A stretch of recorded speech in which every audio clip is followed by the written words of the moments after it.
what we need to know to understand. So, as you talk about all these things and that Merishaw stands for, Merishaw does, and all, and I'm wondering, what curriculum are you people using? What time do you have to do the things that you're saying that you do? Okay, to start with, we are CBC compliant, and our curriculum is purely aligned with the CBC system, all right? And just to give a little clarity, most of the CBC since its inception, and it was pioneered by the late Professor Magoha.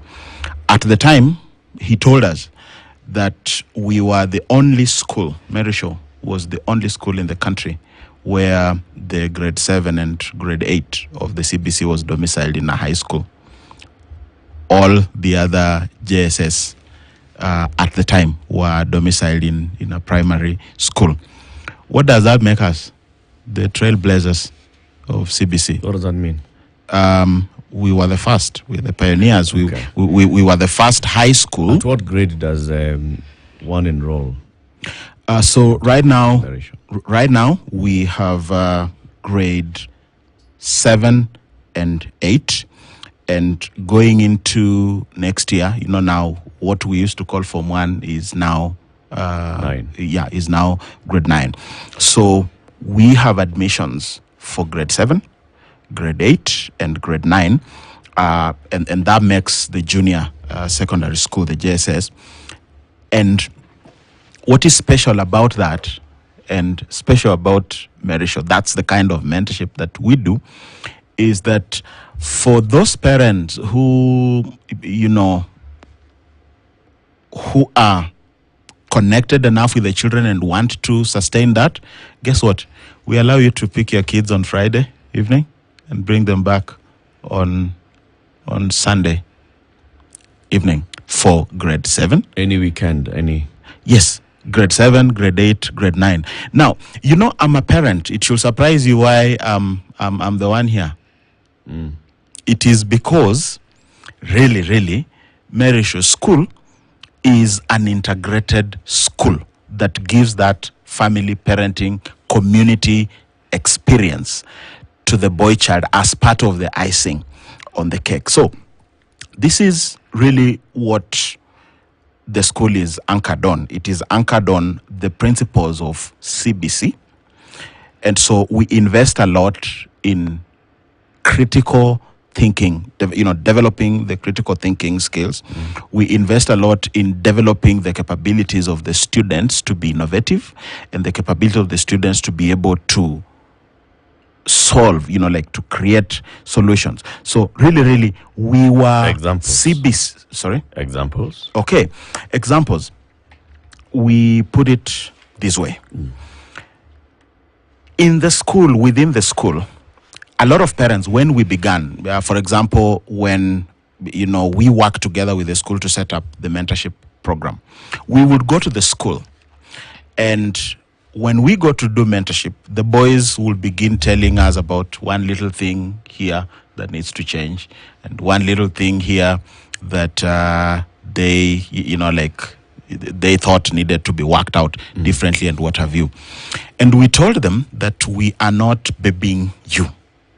We are not trying to get into your fights every other day. You remember a story that was told by the former President Uhuru Kenyatta about a phone call that he made from St. Mary's to his father, complaining about certain things that were happening in school, and the father just kept saying, and then he eventually said, don't involve me in your fights. Well, not that tough kind of mentorship, but we train them to be able to find solutions and navigate the negotiation to change that. So, for example, they have been shaving flat, like number 1, number 2, before. And the boys used to talk about that quite a lot, like they love their hair and they're asking, so what's the relationship between short hair and my schoolwork and my discipline and what have you? And we told them, we're not doing that for you. That does not mean we are telling you that it must be this way or it must be the other way. But why don't we see your capabilities to negotiate your way through this? I was surprised when we did a prefects retreat in Magadi. We usually do most of our activities at the heart of Masai land in Magadi, and there was a team that put together a bill. Remember, we said we are training global leaders. Yeah, they put together a team that created the hair bill, and they took that bill to the administration, and a process of negotiation of push and shove began. Like how much, so number what, how do you maintain that hair, what responsibilities do you take to make sure the neatness, cleanliness is preserved, who is taking responsibility to enforce these, and then the students, they went back to negotiate with their colleagues and said that these are the standards and these are the basics. So if you guys are willing to commit, like ink to paper, that we will keep it this way, the school is willing to do this and to do that. And the hair bill passed. Right. So I'm looking at some things Yes. That we can connect with what's being done for boys beyond just academics, because you can pass on knowledge. You can teach somebody what's in a book and they can grasp a formula or grasp an idea. But you're talking about the more fundamental issues in terms of upbringing for these young boys as they're in school and turning into men. And what is it that is absolutely fundamental that's being taught at school that will help these young boys when they become men later, that if they don't have, would be detrimental to them in the future? First of all, we teach them to dare to dream. We teach them to dare to dream. And we back up those dreams. We back up those dreams by exposure. So the first answer to that is exposure. We expose them. Moga talked about the Kenyan identity before you go to the globe. So we teach them to believe in themselves here, but then we expose them to what is happening around the globe. So I'll give you an interesting just remark. We were just having talks, just that chit chat with my son, who is now going Form 3. And, he was telling me his experience. The way your son comes home and he tells you how his day was. So he's telling me how he was at Wilson Airport. He does aviation in the school.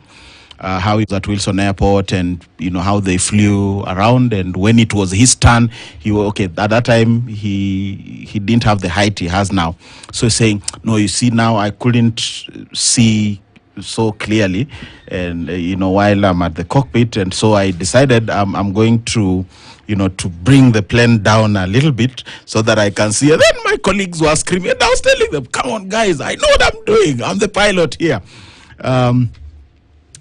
That's what I'm talking about. So you can see, it sounds like just that funny other story, but the point is that we teach our boys to dare to dream, and we expose them to actually experience those dreams. We expose them to the global affairs. So for example, in August, our aviation team was supposed to go at the Boeing Center, right where the Boeing jets are assembled. It's just that there was a crisis there. There was a strike, like the workers were on strike. So there isn't much that was done. So that trip was altered to be a trip to South Africa. But the point is, there's a funny video that has been going around, and it was about, when I look at, the country was not mentioned, but when I look at the faces, they were Far East faces, that's maybe Philippines or China, and like little kids of wale wako, what would you call that, like the preschool, Kindergarten. Yeah. Those kids, they are learning how to sew with the sewing machines.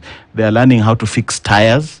They are learning how to dismantle an engine and bring it back. Those kids, they are not even high schoolers. They are not even our CBC. And then on the flip side of it, there was another video of a teacher in class teaching kids, like jumping the way we used to just say, malaria, malaria, malaria, malaria, and like... And that's why did you go to school? That was part of... Now you see, that jumping and being told mango without even pointing at a mango itself is part of what I experienced. But we can't be having that kind of teaching today and expect. You know, I've asked you that question. Please bring it. You see, everything that you mention, I'm quiet and I'm looking at you because it's what you would wish for your child. But these children have parents.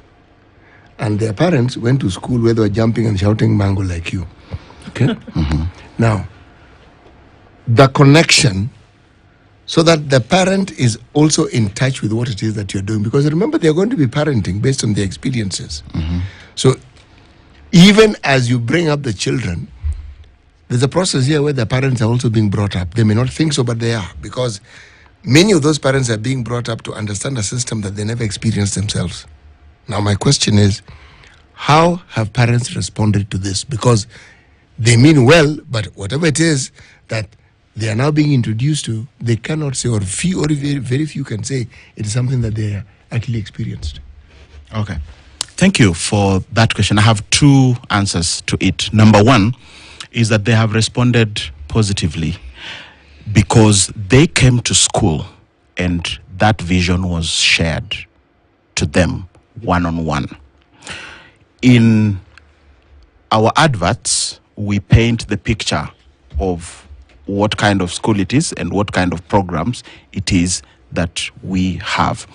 And the fact that they came means that to an extent, they began leaning towards that particular vision. Mental or the making of the mindset is an ongoing process. And irrespective of how one was raised themselves, everybody is always aspiring something better and something superior for their children. And the process of making parents to understand is an ongoing process. That is why we have an open day this Saturday where we are telling the parents that come and let us show you, let us talk to you, let us expose to you whatever it is that we want. But the second piece of the answer is this. There is a question that we had a conversation earlier about, which was, what kind of boy do you want to raise? Or what kind of man do you want to find at the end of the process? We have shared this vision and we are sharing it now. And we have parents who are already in the system. So this is not entirely about my son. In fact, as an individual, the reason why I jumped into the school mentorship program as was proposed, and I said that I was willing to run with it, it is because it has always been my personal principle that if it takes warming up the entire ocean so that my son will be warm, that's exactly what I would do. And we have a lot of parents who have bought into the vision of the school, but it's not because of the parents. It's because of the school creating an enabling environment for partnership. So our school at Merishaw has a different modus operandi. A lot of schools, you bring your child, leave them by the gate, and you go away. The school intentionally wants to engage with the parents. The school intentionally want to, that is the philosophy of the school. They want to work with the parent because the role of raising a child, let's be honest here. The role of raising a child, really, the software is installed at home. Teachers build on that to take it further. But it is really the parents who begin creating the fundamental principles that would propel the children going forward. And so it is for that reason that the school intentionally tells our parents that we want to walk this journey with you, because it enables the teachers to do mentorship, but do more teaching at the same time. Okay. There's, of course, the concern that as we talk about, boy and raising the boy and teaching the boy the kind of world that he should live in, we should also live in the modern times. That we are not entrenching patriarchy.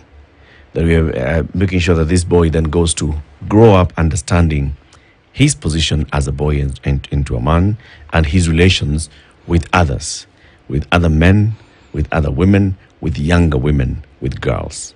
How do you do this? How do you make sure that this boy understands that he's a boy, but then he has a sister, he has a cousin, and who's a girl? Okay. So in the school, we have both male teachers and we have female teachers, all right?